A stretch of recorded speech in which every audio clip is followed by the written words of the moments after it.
Oy, boss. Oy. Amo na yung ginabaligya mo sa akon? Oo.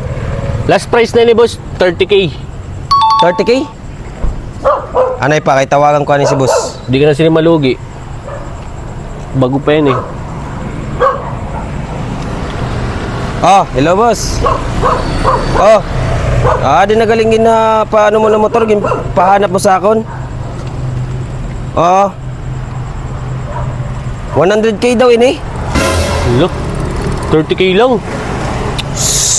Transaction mo yun na. May transaction man ako na iba. Sa akon ini. Oh, boss. Oh, 100K daw. Okay na? Okay. Sige. Okay na, boss. Pwede 20K na lang. Oh? 20K? Oo. Tapos ang pasa mo, 100K? Ayaw na lang. Sa'yo mo na yun ah. Suluhon mo. Grabe ka magpaganan siya.